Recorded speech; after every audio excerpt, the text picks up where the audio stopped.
Memang kan salah satu pelopor ya di Nusantara ini dari 4 pelopor di bidang cukur, salah satunya Garut yang paling terdepan. Maksudnya di Indonesia? Betul di Indonesia. Oh serius? Saya nggak tahu malah sejarahnya itu seperti Iya, apa. jadi ada 4 ya, suku Minang, suku Sunda dipegang oleh Garut.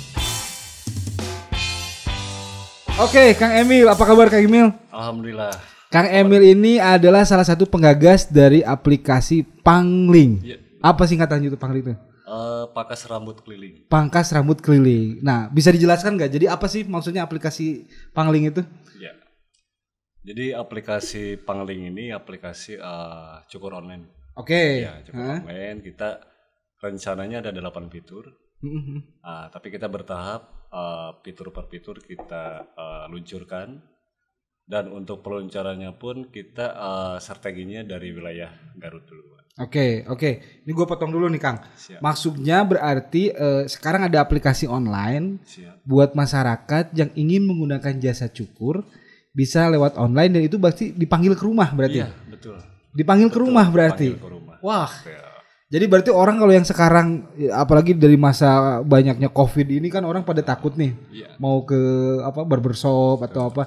Ini bisa dipanggil ke rumah. Bisa dipanggil dan memang tujuan kita ini si Pangling jadi solusi di saat pandemi ini. Oke. Ini ide awalnya gimana ini? Ide awalnya bisa sampai tercetus ada Pangling itu gimana sih? Ini cukup panjang juga. Pertama kita punya tujuan pengen membangun dari profesi cukur sendiri. Oke, berarti emang basically tukang cukur semua nih maksudnya? Sebagian dari tukang cukur dan saya pribadi dari penggiat IT. Penggiat IT, kita sudah lama juga punya impian pengen membangun aplikasi ini. Ketemulah dengan salah satu LPK di Garut yang punya visi sama. Pada akhirnya kita sepakat untuk mendorong profesi cukur ini untuk lebih mulia lagi kan. Oke, berarti maksudnya udah ada ide dari dulu tuh untuk bikin aplikasi apa aplikasi langsung khusus ke tukang cukur itu? Sebetulnya Awalnya. dorongan kita ini dari penggiat cukurnya. Oke. Jadi ada salah satu penggiat cukur yang sudah punya impian sejak lama gitu kan. Namun baru terrealisasi di 2019 kemarin kan. Oke, jadi tapi aplikasi ini baru launching sekarang kan maksudnya? Betul baru lah. Apa emang di awalnya didesain itu memang pas ketika saat pandemi apa memang sebelum pandemi juga memang udah? Sebetulnya sebelum pandemi. Sebelum pandemi Betul, sebetulnya. Sebelum pandemi 9 bulan kurang lebih ya sebelum 2020 itu kita sudah sepakat dengan salah satu LPK kita akan membangun aplikasi ini. Namun memang sempat terhenti pada saat ada COVID itu. COVID, iya betul. Tapi justru gua tuh mikirnya kayak gini loh Kang, maksudnya jadi kayak oh ini memang aplikasi yang memudahkan orang di saat masa pandemi ini hanya dibikin lah. Padahal berarti idenya memang udah dari dulu Sudah lama betul. Cuman memang judul maksudnya kayak gini. Masa pandemi ini kan memang mempercepat teknologi itu benar-benar ini ya perkembangannya memang benar-benar cepat sekali gitu dan ini bisa jadi salah satu solusi dan ya saya jadi salah satu pengguna nih. Tadi saya udah saya udah dipotong dulu tadi. Saya udah coba dipotong tadi nyobain dan dipotongnya pun memang menggunakan benar-benar protokol kesehatan ya. Tadi tukang cukurnya udah pakai APD, pakai perlengkapan juga, ada disinfektannya, terus hand sanitizer. Nanti di akhir video gue bakal kasih lihat videonya seperti apa. Tapi sekarang kita ngobrol-ngobrol dulu nih tentang aplikasinya. Berarti gini, Kang Emil sendiri sebenarnya basicnya bukan tukang cukurnya berarti kan kalau Kang Emil kan?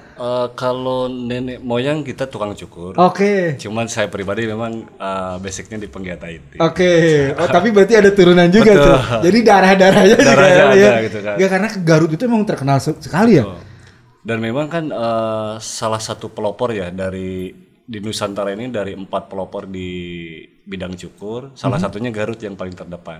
Maksudnya di Indonesia? Betul di Indonesia. Oh serius? Saya nggak tahu malah sejarahnya itu seperti apa. Jadi ada 4 ya, suku Minang, suku Sunda dipegang oleh Garut, suku Jawa sama Madura, satu lagi Tionghoa. Itu yang mengembangkan aktivitas cukur di Nusantara. Oke. Gitu kan. Itu berarti sekitar tahun berapa ya kalau bisa udah sangat lama. Dari sebelum kemerdekaan malah atau setelah kemerdekaan? Iya betul, dari zaman penjajahan Belanda si profesi ini sudah berkembang. Oh oke. Bahkan mungkin yang nyukur Belanda dulu juga orang kita juga ya. Wah. Dan salah satunya cerita dari orang tua kita itu, jadi semasa dulu ada pemberontakan tahun-tahun di zaman DITI ya kalau nggak salah gitu kan. Nah cara bertahan hidup si orang Garut ini ketika menyebar keluar, yaitu salah satunya dia dengan mencukur, salah satunya gitu kan. Oke, di bawah pohon rindang dulu ya kalau dulu kan kayak gitu kan. Oke, pantesan. Jujur, saya tahu kalau misalnya tukang cukur ini adalah profesi yang bisa dibilang identik dengan orang Garut ya, karena kalau di luar kota di Jakarta kan, kebanyakan kalau tukang cukur pasti orang Garut. Tapi saya nggak tahu sejarahnya justru. Kalau sampai ibaratnya jadi pelopor di Nusantara itu, saya kira ini keren sekali ya. Sangat keren. Iya, dan ini juga harus diangkat loh sebetulnya. Dan maksudnya, tapi profesi ini memang turun temurun terus kayak gitu nggak? Misalnya sekeluarga yang dia nenek moyang itu tukang cukur, pasti bakal ada nggak sih di bawahnya itu mereka yang jadi tukang cukur juga gitu? Kebanyakan ya kalau kita setelah jejak pendapat dengan beberapa penggiat cukur, kebanyakan memang turun-temurun seperti itu. Walaupun tidak semuanya, makanya di Garut itu salah satunya ada sentral penggiat cukur atau penghasil orang-orang cukur berbakat, yaitu di daerah Banyuresmi. Itu ada kampungnya kan? Ada kampungnya. Kampung apa sih namanya? Apa ya? Ya saya tahu di Banyuresmi ada kampungnya. Bahkan, saya pernah diajak masuk ke situ pas lihat ke sana. Kan banyak tuh rumah-rumahnya gede-gede tuh. Betul. Terus mereka bilang, tahu nggak nih yang punya rumah-rumah gede tuh ini orangnya tukang cukur semua loh, katanya bilang kayak gitu. Itu serius ya bener ya? Iya bener, karena memang kebanyakan mereka merantau ya. Merantau di luar sana mereka ada yang buka usaha sendiri, ada juga yang bekerja di tempat lain gitu kan. Nah mereka mungkin pas kembali ini jadi panutan juga bagi keluarga karena banyak yang berhasil juga di dunia cukur ini ketika merantau di luar. Dan sebetulnya nggak ada bedanya kan antara tukang cukur yang kita suka lihat kan misalnya kayak disebutnya apa sih barbershop ya? Iya. Misalnya barbershop kayak gitu sama yang di salon itu sebenarnya sama-sama aja mungkin ya, hanya berbeda di treatmentnya aja berarti. Karena mungkin detailnya ya kalau barbershop ini kan lebih condongnya ke cowok ya. Kalau salon memang cowok-cewek masuk gitu kan. Cuman kalau hari gini memang kebanyakan para pria ini lebih memilih barber gitu kan. Betul. Jadi gengsinya beda gitu kalau udah masuk ke barbershop ini. Ya. Karena ya jujur kalau masalah grooming itu sebetulnya kan bukan cewek aja kan. Sebetulnya cowok pun juga sekarang lebih narsis pada sebetulnya grooming. Udah pakai pomade, pakai apalah yang kayak gitu. Nah Kang, balik lagi nih ke aplikasi Pangling tadi. Berarti si aplikasi ini tadi dibilang kan ada 8 fitur. Betul. Layanannya apa aja berarti yang ada di aplikasi ini? Cukur semua atau kayak gimana? Kita membangun ekosistem di dunia cukur. Di aplikasi ini saling keterkaitan. Pertama kita ada namanya call barber. Call barber ini si konsumen bisa memanggil tukang cukur ke rumah. Ya kan? Mungkin kalau ada di salah satu aplikasi lain ya yang saat ini sudah berkembang, contoh Gojek, itu kan ada namanya GoRide. Untuk nganter driver dipanggil gitu kan. Nah, kalau kita call barber. Yang selanjutnya ada aplikasi barbershop, pakas rambut dan salon. Jadi 3 aplikasi ini adalah aplikasi reservasi. Jadi konsumen bisa booking, misalkan dia nyari berdasarkan GPS. Yang paling deket di mana misalnya gitu. Di mana ketemu, terus dia bisa menentukan waktunya kapan. Gitu. Jadi bisa booking duluan ya. Betul. Dan kita di aplikasi nanti ini ada waktunya ya 7 hari kita kasih untuk bookingnya. 7 hari sebelumnya berarti. Betul. Dan 7 hari ke depan juga bisa kan? 7 hari ke depan bisa. Kan? Karena memang situasi sekarang inilah contoh di daerah kota besar itu memang cari waktu untuk kebutuhan gaya hidup ini memang sangat luar biasa rumit juga. Iya. Makanya kita menangkap peluang itu dan kita pengen membantu masyarakat ya, tentunya supaya lebih mudah lagi dalam program itu. Nah terus yang selanjutnya ada pakas rambut, salon itu modelnya sama reservasi, cuman bedanya kita ada kriteria.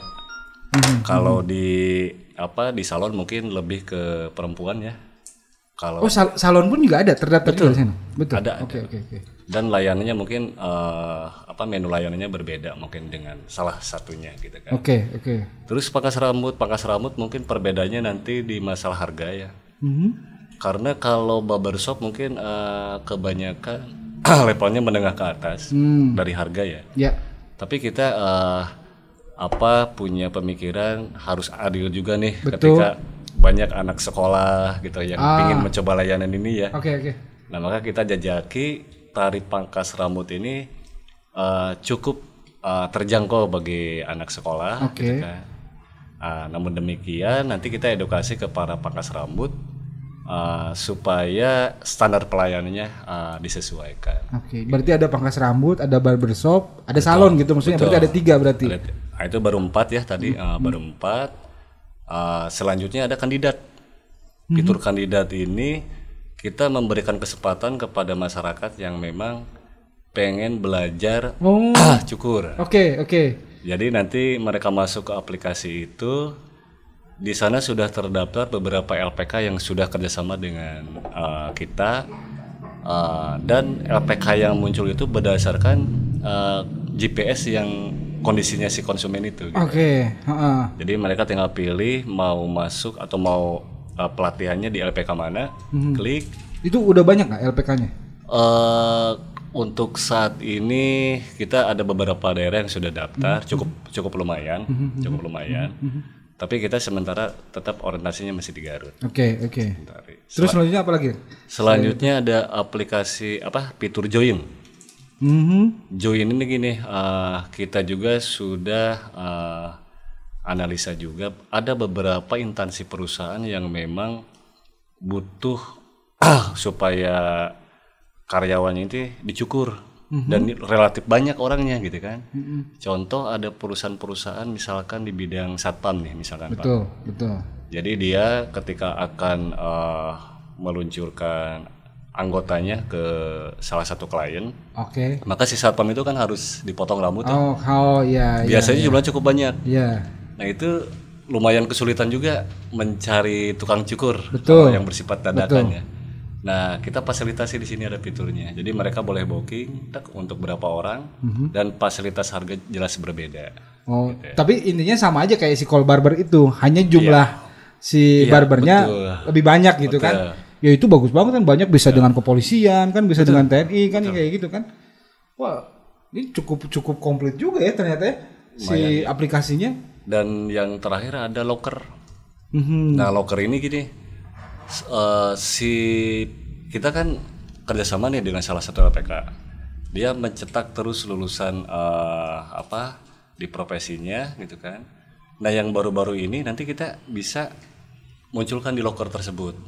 Karena setelah kita analisa juga di daerah kota besar ini, para owner barbershop ternyata cukup kesulitan juga mencari karyawannya ya. Nah kelebihan dari kita ini, siswa yang kita munculkan di fitur itu sudah terjamin sertifikasinya. Jadi nilai trustnya beda gitu kan. Oke. Dan kita sebagai pihak ketiga nanti akan menjamin bahwa si lulusan ini memang skillnya sudah mumpuni gitu kan. Oke. Tapi belajarnya tetap di LPK yang tadi kerjasama itu ya. Betul. Oke, ini coba gue rangkum dikit nih. Ini enak banget nih, maksudnya pertama si aplikasi ini kita bisa manggil tukang cukur kalau kita pengen tukang cukur kan. Yang kedua kita boleh manggil booking tempat kan. Betul. Mau di mana, salon mana, barber mana yang kayak gitu. Betul. Nah terus tapi yang tadi yang paling bikin saya maksudnya terkesan juga bahwa ini nggak tok jualan doang kan, tapi bahkan juga memberikan kesempatan pelatihan betul. Untuk mereka yang ingin punya kemampuan gitu kan. Kan bisa aja misalnya contoh saya sendiri, saya pengen punya kemampuan potong rambut lah, walaupun saya nggak punya niat jadi seorang barber misalnya kan, menjadi seorang tukang cukur atau misalnya penggiat cukur tapi saya bisa kan ikutan di sana kan. Bisa, ini untuk siapa saja bisa yang punya minat. Oke, ini pasti yang paling penting nih, orang bakal bertanya. Pertama, kalau saya ingin menggunakan layanan call barber tadi, rate-nya itu di berapa sih? Yang harus kita bayar? Harganya ya? Ya, harganya itu. Nah, ini cukup. Ada variasinya atau gimana nih? Cukup menariknya begini ya, kalau untuk harga ini Memang kita sudah dialog juga dengan beberapa penggiat cukur. Jadi kita selalu menjaga keseimbangan supaya ekonomi ini sehat. Jangan sampai ada aplikasi tapi menumpulkan konvensional. Nah, jadi kita setiap daerah itu berbeda Kang harganya. Oke. Tergantung zonasinya gitu maksudnya. Betul. Contoh Bandung sama Garut itu pasti berbeda, apalagi dengan Jakarta. Gitu kan. Kalau harga Garut kita terapkan di Jakarta akan terlalu murah. Iya betul. Harga Jakarta kita terapkan di Garut begitu juga. Oke, sorry. Emang aplikasi ini sudah ada di luar kota juga? Apa baru ada di Garut nih? Kita untuk peluncuran pertama ini di Garut. Oke, baru peluncuran. Tapi nantinya kita bakal menyebar ke Bandung, ke Jakarta juga. Wow, karena kita memang untuk Indonesia ya si aplikasi ini. Betul keren. Oke. Balik lagi tadi berarti untuk di Garut aja. Kira-kira berapa misalnya itu si? Garut kita kisaran dari 40 sampai 55. Apa yang bikin beda? Yang bikin bedanya tentunya kita pertama ada standar protokolnya. Oke. Protokol. Jadi kita mengikuti juga aturan dari pemerintah ya. Kita sesuai protokolnya. Terus yang kedua mungkin ada fasilitas yang diberikan dari kedua belah pihak ya. Contohnya ke depan ini nanti kita ada reward untuk kedua belah pihak gitu kan. Kita memacu juga ke para barbernya supaya melayani dengan baik karena dia akan dapat beberapa poin yang tentunya menguntungkan bagi si barber. Sebaliknya juga bagi konsumen. Konsumen itu harus objektif kasih rating ya kepada barber. Oke. Jadi ada penilaian juga ya. Ada penilaian juga. Nah, si konsumen juga itu nanti ada reward untuk konsumennya gitu. Apa diskon misalnya atau apa? Bisa berupa diskon, bisa berupa voucher gratis dan lain-lain gitu kan. Enggak, maksud saya tadi gini Kang. Misalkan tadi ada rate-nya tuh 40.000 sampai 55.000. Yang membedakan antara yang 40 sampai 55 itu apa? Untuk di Garut ya. Apakah dari misalnya kalau ini ada beda-beda layanannya nggak sih, misalnya kalau ini botak licin misalnya kayak atau apa, itu ngebedain? Mungkin untuk pertama ini kita standar dulu Kang. Standar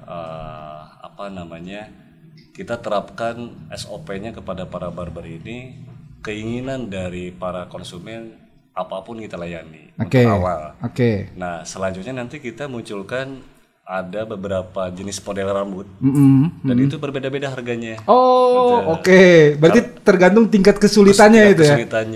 Karena setelah saya tanya juga ke beberapa barber ya, ada salah satu model yang memang cukup fantastis harganya. Gitu kan. Dan tidak semua tahu juga. Ya. Terus kelebihan yang selanjutnya Kang. Kelebihan selanjutnya ketika si barber ini punya rating bagus, ya. Dia mendapatkan fasilitas jadi barber langganan. Boleh ya? Boleh. Jadi soalnya kalau motor misalnya kayak aplikasi motor nggak bisa, lu harus muter terus gitu kan. Betul. Nanti kita muncul nih si barber A ini, dia sudah ratingnya misalkan 7 ya. 7, maka dia berhak mendapatkan fasilitas itu. Nah, nanti konsumen ketika masuk dia bisa melihat, oh ini yang bisa. Jadi bisa milih langsung. Betul, bisa milih langsung. Tapi kalau awal-awal misalnya misalnya saya coba nih, itu berarti random, pilihannya bakal random. Ya, berdasarkan jarak terdekat. Ya, untuk awal. Tapi nantinya misalnya ya kan kayak gitu kan. Betul. Yang namanya dicukur kan kadang kita juga, gue nggak pengen pakai situ mah, agak gimana gitu kan. Pengennya pakai yang ini. Iya. Nantinya bisa. Tapi khusus mereka yang mau udah dapat ratingnya bagus. Oke. Dan harganya juga tentunya kita kasih kesempatan kepada si barbernya untuk negosiasi dengan konsumen. Gitu. Berarti tidak muncul di sana? Tidak. Tidak muncul di sana. Nah, ini pembayarannya ini ada saldo kayak gitu nggak sih? Iya, betul. Ada saldo juga. Bisa betul. Udah pakai apa, layanan apa? Kita bikin layanan saldo digital sendiri ya. Tapi sifatnya itu hanya sebagai alat pembayaran. Ngisinya berarti lewat mana? Kita bisa top up di Alfamart, di Indomaret juga, bahkan bisa bertelepon ke beberapa bank. Bisa pakai m-banking juga yang kayak betul, gitu. Betul. Tapi berarti ada dompet sendiri ya? Namanya apa layanan itunya? Namanya LinkPay. LinkPay? Iya, LinkPay. Berarti maksudnya orang udah bisa langsung pesan di sana. Betul. Nah, ini pertanyaan lagi nih. Tadi kan dibilang bisa dipanggil misalnya kayak gitu. Nah, layanannya kan berarti ada potong rambut. Kalau yang untuk ke rumah itu hanya potong rambut atau bisa yang lainnya? Contoh misalnya kayak kerimbat yang kayak gitu-gitu udah ada belum nggak? Untuk awal ini kita masih standar. Oke. Dan salah satu kelebihan dari seni pangkas rambut Garut ini kan endingnya itu ada pijat ya. Nah, mungkin itu untuk standarnya gitu kan. Nah, ke depan kita memang sudah siapkan juga nanti karena kemampuan barber ini kan bermacam-macam ya. Contoh dia memang jago ya di masalah cuci rambutnya dan nanti kita munculkan juga. Gitu. Nah, iya karena jujur saya kalau misalnya ke tukang cukur itu kan yang paling ditunggu tuh yaitu pijatannya itu. Betul. Ada nggak sih fitur yang khusus bisa mijat doang? Karena jujur dulu pernah tuh kalau misalnya lagi kuliah gitu kan terus beres pulang main basket terus aku pengen ke tukang cukur aja pengen dipijit doang gitu bayarnya mah kagak sih. Tapi itu yang terjadi memang begitu ya Kang ya. Ada yang memakai layanan kita. Terus dia itu sebetulnya itu tujuannya pengen dipijat doang. Iya kan? Dipanggil cukurnya mah enggak gitu kan, tapi akhirnya dipijat gitu kan. Oke. Nah, ini pengguna layanan ini apakah misalnya yang tadi khusus cowok, apakah cewek juga udah bisa? Nah, kalau untuk call barber ini sementara untuk cowok. Ya, untuk cowok. Untuk cowok paling kalau misalnya cewek bisa menggunakan aplikasi yang untuk salon tadi ya. Salon. Jadi nanti ini gini, si call barber ini nanti ada pengembangan juga. Ketika dia diklik ada standar barber, ada standar salon. Jadi kita tetap adil gitu kan. Oke. Ini kan banyak juga nih permintaan. Iya, nah itu karena saya tadi mau nanya, ini gimana dengan kualitasnya? Misalnya orang kan yang biasa di salon. Betul. Pasti dia mikir mungkin beda-beda ya, misalnya ada yang berpikir bahwa kalau misalnya sama tukang cukur biasa mungkin seperti bakal beda atau apa. Betul. Jadi ada dipisahkan seperti itu. Dipisahkan, betul. Dan kita juga sudah ada pembicaraan dengan beberapa komunitas salon kan. Jadi memang standarnya itu nanti tercantum di sertifikat itu kan. Sertifikat resminya ya. Jadi baik barber atau nanti si salonnya sendiri itu sudah terjamin gitu kan keahliannya. Oke. Gitu kan. Dan itu bisa milih kan nantinya gitu kan. Bisa milih. Wah, ini jenius nih kalau saya bilang jujur. Saya bangga banget nih kalau misalnya emang di Garut ada muncul seperti ini. Bahkan tujuannya kan bukan hanya di Garut, bisa sampai nasional. Misalnya gitu yang akhirnya tetap yang mengisi itu yaitu orang-orang Garut juga yang akhirnya bisa keluar kota misalnya seperti itu. Nah, tadi kan ada ini untuk si konsumen. Nah, untuk teman-teman juga yang tadi kan ada aplikasi Join juga ya. Betul. Join. Buat teman-teman yang memang punya kemampuan. Betul. Itu bisa ikut join, tapi nanti bakal ada tes proper testnya dulu atau kayak gimana? Selalu ada. Selalu ada kan?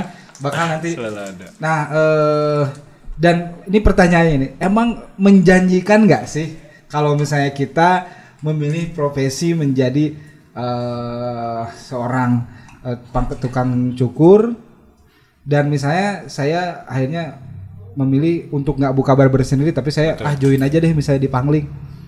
Cukup menjanjikan ya karena memang profesi ini profesi yang cukup lama juga ya. Baik konvensional dan mungkin memang ada beberapa juga yang sudah luncur ya beberapa aplikasi. Sampai saat ini pun mereka masih eksis kan. Di Indonesia sudah ada beberapa. Namun yang saya lihat sifatnya masih mandiri jadi tidak ada ekosistem. Oke. Ya. Nah, makanya di sini kita mendorong pertama nilai trust masyarakat dulu ke profesi ini. Kita bangun sertifikasinya dulu kan. Jadi mereka nyaman ketika ada si barber yang datang gitu kan. Nah, selanjutnya ini mendorong juga ke masyarakat umum ya karena kita salah satu visinya kan untuk membuka lapangan pekerjaan. Betul. Nah, nanti omset yang kita dapat ini nantilah tanya ke rekan-rekan barber Oke. Ini cukup menjanjikan. Total juga. Udah ada berapa barber yang teman-teman yang join di sini? Yang join ya. Kalau untuk Garut ini ada 50 dan list kita ada 200 kan. Untuk Garut ya. Listnya ada 200. Betul. Dan itu yang mereka yang udah punya barber sendiri pun boleh tetap ikut join. Boleh. Itu salah satunya banyak si Pangling ini banyak dukungan ya dari beberapa konvensional. Iya, misal saya tuh selalu misalnya dipotong taruh misalnya di si Arif lah atau misalnya di mana gitu. Betul. Nah, saya pengen menggunakan aplikasi tapi saya pengen manggil si Arifnya misalnya yang datang ke saya atau misalnya si Kang Yanto misalnya gitu kan. bisa juga kan misalnya dianya yang dipanggil gitu kan? Untuk awal ini belum. Oh no, nanti setelah ada betul. Setelah ada bintang-bintang itu ya. Nanti ya. Oke, paham. Ini asik sih tapi jujur ini bisa menjadikan solusi juga buat kita yang saya jujur ketika masa awal-awal Covid itu pandemi kan takut banget kan pengen dipotong rambut tuh. Betul. Mau datang dan ini ada aplikasi yang memudahkan dan bahkan juga dari standar protokol kesehatan juga terjaga kan? Terjaga banget. Oke. Nah, ini mungkin pertanyaan yang terakhir. Gimana caranya untuk orang-orang pengen bisa mendownload aplikasi Pangling? Oke. Jadi aplikasi ini sudah luncur di Play Store. Oke, ada di Play Store. Di App Store ada juga nggak kalau untuk pengguna iPhone? Kita sementara baru Android aja. Oke, baru di Android. Jadi kita di Play Store. Siapapun udah bisa download di situ dan tidak terlalu besar juga ininya size-nya ya. Oke. Cukup relatif kecil. Namun ya itu ketika publik yang di luar Garut ini untuk sementara belum terlayani oleh kita itu mohon maaf kami nanti informasikan juga di apa-apa nanti bakal berkembang. Yang penting di Garut juga udah booming nanti. Kalau di Garut sendiri itu sudah tercover sampai berapa persen zona yang ada di Garut? Karena Garut kan luas banget juga ya. Ada 42 kecamatan gitu loh Kang. Nah kita itu kan ada 14 kecamatan ya Kang ya. 14 kecamatan yang sudah tercover. Jadi dari 200 orang itu kita bagi Kang. Jadi gimana caranya 200 orang ini bisa menempati setiap kecamatan itu. Sebetulnya kan jumlah Garut itu kan ada 2 juta sekian ya. Kalau misalkan lebih dari 200 juga sih sebenarnya oke. Namun karena kita berusaha adil ya ada konvensional. Betul. Kita harus sehat gitu kan. Oke, dengan 200 sepertinya cukup gitu kan. Oke. Ini keren jujur saya dari tadi tetap muji nih karena ini salah satu aplikasi yang saya bilang cukup inovatif karena memang sebetulnya dari dulu jasa layanan memanggil tukang cukur ke rumah itu sebenarnya dari dulu sudah ada sebetulnya kan, cuma biasanya masih personal dan kayak gitu. Nah sekarang ada aplikasi yang bisa langsung menampung semuanya. Jadi ini aplikasinya berguna pertama memang untuk masyarakatnya. Yang kedua juga mungkin teman-teman yang punya profesi jadi tukang cukur selama ini, gue selama pandemi ternyata sepi job atau apa. Ini bisa jadi salah satu solusi ya. Ada lupa tadi yang belum disampaikan yang menarik ya Kang. Tadi kan ada fitur locker tuh. Nah jadi kita juga nanti si para barber yang berpengalaman, yang belum punya job ya, itu kan masuk di situ nih. Nah sementara ini kan kita ketahui ada beberapa pejabat di pemerintahan kita itu yang sudah punya cukur pribadi ya, tukang cukur pribadi. Contoh Bapak Presiden kita, gitu kan. Nah jadi kita juga memberi kesempatan kepada semua orang. Kalau mereka pengen punya barber langganan gitu kan, asisten lah gitu ya. Asisten pribadi lah betul. Itu bisa masuk juga di fitur locker, dia bisa memilih. Nanti ada rating di situ. Rating dan rating itu menentukan harga juga. Oke. Itu yang tadi lupa disampaikan. Wah keren banget tuh kalau kayak gini. Ya, ininya kayak gitu Kang. Terima kasih udah berbincang sama saya. Dan saya doakan juga mudah-mudahan si fitur ini harus didengar oleh banyak orang. Jadi harus banyak orang yang tahu, teman-teman download karena yang namanya kebutuhan cukur itu udah kebutuhan udah kayak kebutuhan sehari-hari lah gitu. Orang tuh pasti bakal butuh untuk grooming. Jangan lupa untuk download aplikasi Panglingnya. Tadi saya yang udah nyobain dipotong oleh teman-teman dari komunitas Pangling disebutnya atau apa? Pangling ya. Ya, komunitas Pangling berarti. Dan saya udah mencoba dan hasilnya sangat bagus, keren dan tetap menjaga protokol kesehatan. Ya, oke, terima kasih kalau kayak gitu kan di episode kali ini. Yuk teman-teman. Assalamualaikum warahmatullahi wabarakatuh. Waalaikumsalam.